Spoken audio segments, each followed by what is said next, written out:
Hey y'all, how you doing? I'm just getting home from work and I'm just wiped out. I don't know if it's just work or if it's the time of man. It might seem pretentious, but believe me, it seems like there's a wind of change blowing in the air. Maybe it's always there, and just right now, it's just something I can feel. But to get to my update here, Tony, Mr. Fartboy 79, I actually taped a response to your thread about Halloween. And what I wanted to do was I wanted to drop in some covers because I don't really own the records that scare me anymore. That's why I got rid of them. Okay, and the ones that I kept, they don't scare me anymore. I came to terms with them. I know I'm an awfully serious person, seemingly. I am and I'm not. You know what I'm saying? But what I'm saying is that I'm not into Halloween and I'm not into being scared for fun, and I really never was. Well, got over it for a long time, and so I I'm gonna sort of do an update and answer your thread at the same time. How's that? Because I made a video to respond to it, and then I discovered that I couldn't drop in pictures like I thought I could. And if I figure out how to do it, I'll post it. But I don't have the records that I wanted to post as scary. There are scary records. What I thought I would go ahead and post are some more records. I'm not doing a 30-day vinyl challenge. I'm just slowing down because I'm poor. I'm a social worker. I can't afford to buy the way I want to. And when I go through JAGs, like I've been this summer, there come those periods where it's like, okay, you didn't spend too much money. You know. Plus, I'm going to see Boris tonight, and I need to have some money in case they have some vinyl for sale. So here is some stuff that I have pulled that either I'm going to play or I have played this weekend, and I think there's a couple things that may relate to Mr. Fartboy's thread. The first thing I'll show is something from Japan that I bought this a while ago, and so far I've only been able to enjoy one song, but I'm going to try again. It's some real J-pop stuff, but it's old. Niagara Triangle, Volume 1. I don't recognize the cats' names on here. This is real sunshiny pop in the Japanese way. There are a couple of tracks here that are almost Beach Boys, Beatles worthy, but a lot of it on my last listen was pretty Dereck. So I pulled this to revisit, to kind of rediscover what's going on with it. Along those lines, yesterday I did play all of one side of this, which is a compilation that I bought back in the 80s when I was getting into the Japanese Yellow Magic Orchestra Axis. And this is Tokyo Mobile Music, and it's UK product of the Mobile Suit Corporation, which was a label I kind of dug. And the reason why I bought it is because Akiko Yano is on here, so is Yukihiro Takahashi of YMO, and then Salon Music, Hikashu, and Lizard are also in here. Those tracks are okay, but the standout tracks are the Takahashi and the Akiko Yano in particular. And so I played this all the way through one side and very much enjoyed it. Very much enjoyed it. Somehow I ended up pulling this. I was looking at something else, and then it's like I'd forgotten, what does this sound like? And it's David Fulton's Like Chignik.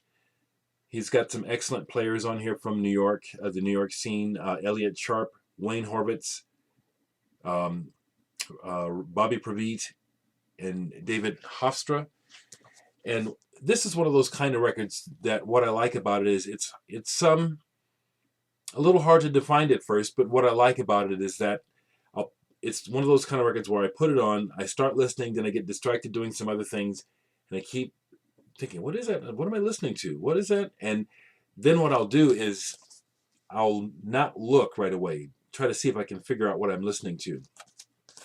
And I especially like it when that happens because what I'm listening to keeps catching my interest in a good way. And this kept catching my interest in a good way. I forget what else I was doing, but I was distracted and not at the computer. I think I was alphabetizing some of my CD singles. I've just got a house full of shit here, guys. And this is really, really cool.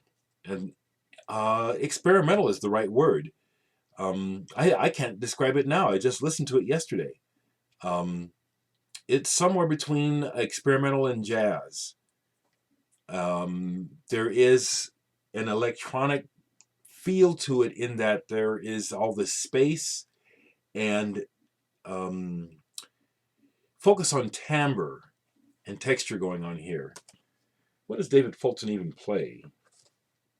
You know, something it doesn't have a insert. It's German issue on the Dossier label, which I do like. So I'm going to have to actually look this up and find out what David Fulton plays. But this is something I pulled out and it's good.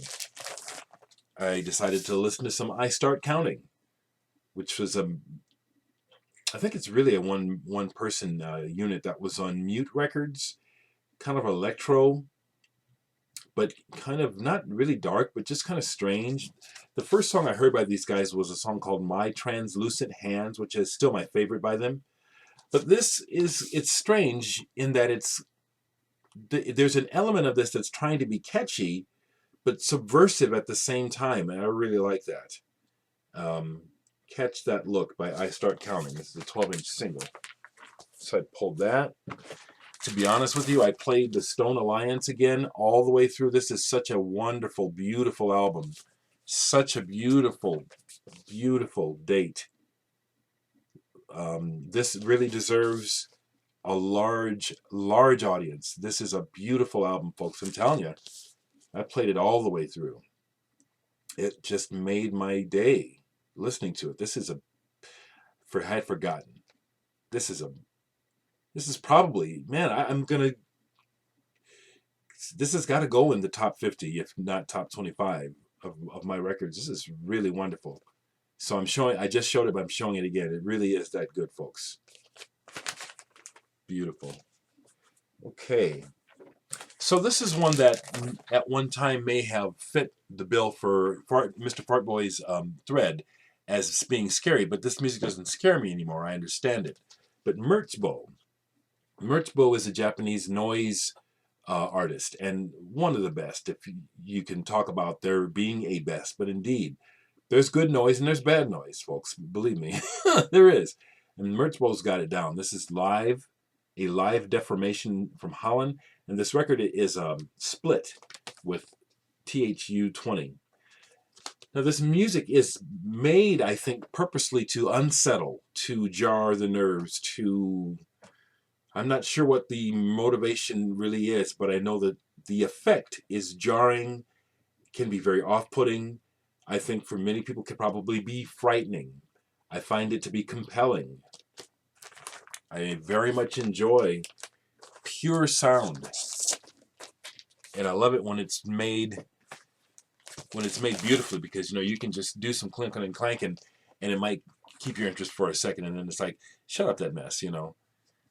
Another record I had pulled in trying to answer Mr. Fartboy's thread, so see, I'm kind of including it, I'll have to put that in the title here, was Magma, because the first Magma I heard, it's frightened me, and this is the first thing I heard was Kantarkos. Consequently now, I just love this album, and it's darkly beautiful, actually. There is a sense of foreboding and building, impending some sort of doom or some sort of cataclysmic event is just on the horizon. And that's what a lot of this music feels like it's trying to portray. That's not scary to me anymore. It's not evil to me anymore. I at one time thought it was evil and scary. So this was one for you, Mr. Fartboy. It doesn't scare me anymore. Let me see. I do have two new things that came in the mail. They're not new records, but they're new to my collection. And one is, I think this is a 1980 or 81 release by the German band Helderlin, Fata Morgana. This is my first Helderlin on vinyl, and happily it's on one of my other favorite labels, Spiegeli, Egg, Fried Egg, and but I really like this.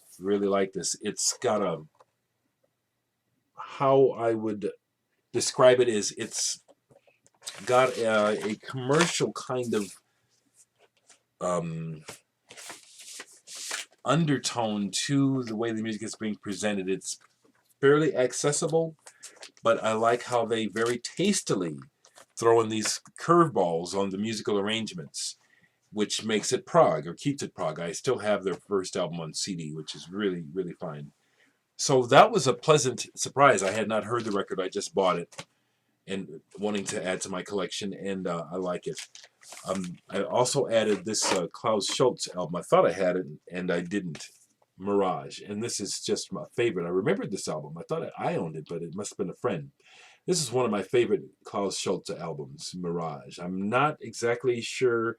You could say that you heard one Klaus, you've heard them all. That's really not true. And this one, just something about the way that this one rolls towards the end. It just really keeps me enthralled. Some of his music I can put it on and it's like I wait for the magic to happen, or I wait for it to carry me and it doesn't, I take it off. This one, this is a really good one, Mirage. It's a German pressing on the Brain label. It's not Green Brain, but it's Brain. Any Brain is good Brain for me. The Green label ones are the prized ones, collectible wise, but they're all collectible to me. And this is great. Just got this. What else have I played? Well, I pulled this out because my friend Frank was over. Played this for him, the new Steven Wilson, so I'll pull this again. There's no reason why if I show a record once I can't show it again, right? I do hear other folks saying that I've shown this already, and this is great. What a work. I mean, the man is a workaholic. He must never sleep. But Steven Wilson is really good. And this moves him forward in his craft.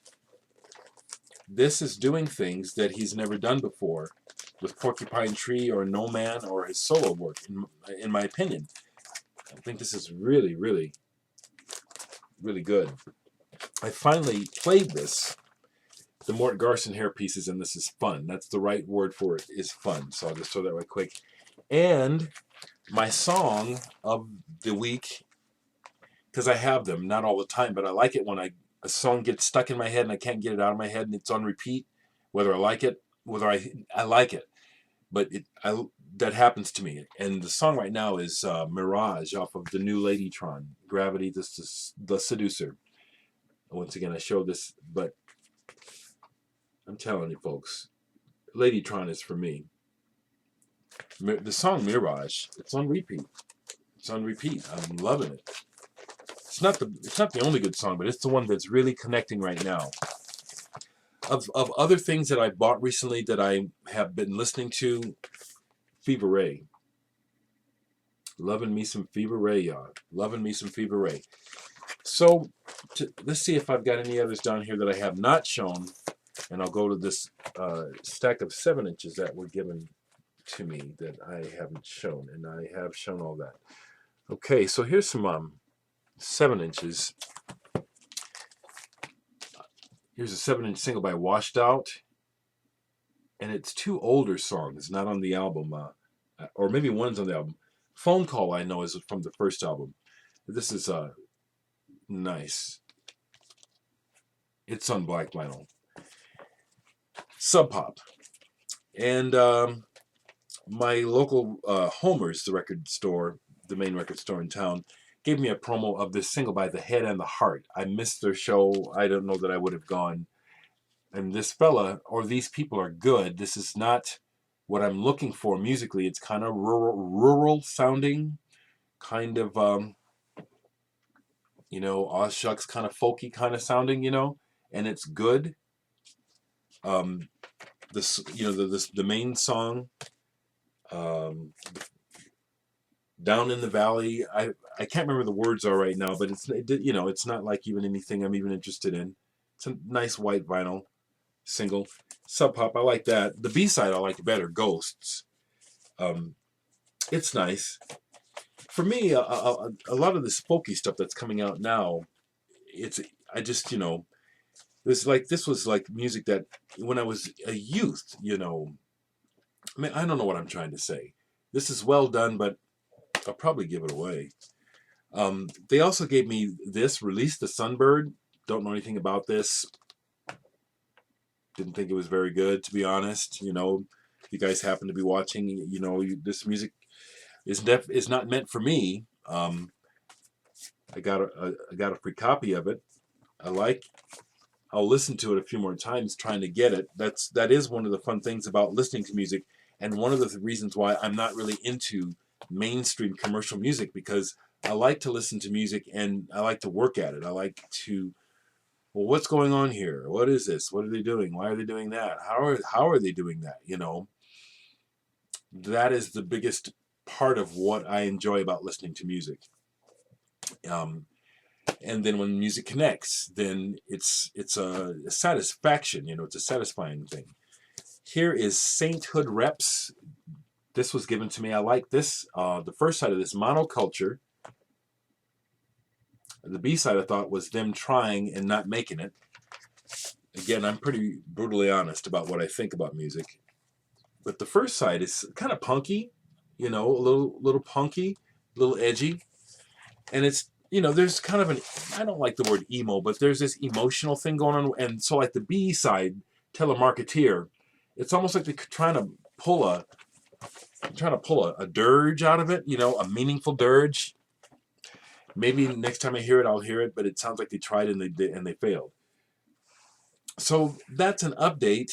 I just felt like showing, as Astral Traveler admitted in his recent video, making these is addictive, you know.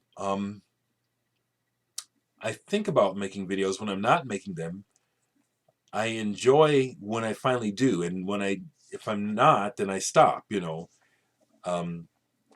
Most of my videos are one take, first take.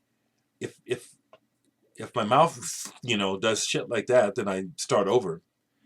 But I'm just popping off the top of my head based on what I've been thinking about, what I want to share. And I'm going to stop, because these videos, when they're this long, they take forever to upload.